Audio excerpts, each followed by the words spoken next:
Markapuram municipal పరిధిలో గల Idupuru one housing layout ను పరిశీలించిన జిల్లా కలెక్టర్ ఏ తమీమ్ అన్సారియా హౌసింగ్ లబ్ధిదారులను మోటివేషన్ చేసి పురోగతిలో ఉన్న ఇళ్ల నిర్మాణాలను త్వరితగతిన పూర్తి చేసేలా చర్యలు తీసుకోవాలని హౌసింగ్ అధికారులను ఆదేశించిన జిల్లా కలెక్టర్ వెంట sub collector Sahadit Venkata Trivinag, housing PD Srinivasa Prasad తదితరులు పాల్గొన్నారు.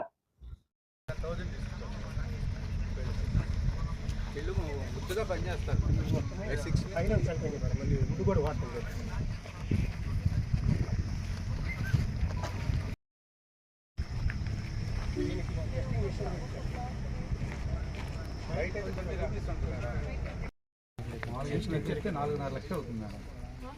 4.5 లక్షలు అవుతుంది మేడం మొత్తం కంప్లీట్. అప్పటికి ఇలా ఫస్ట్లో ఏమనుకున్నారంటే మేడం 1.82 + 35,000 ఎస్ఎస్జి లోన్ ఇప్పిస్తే 1000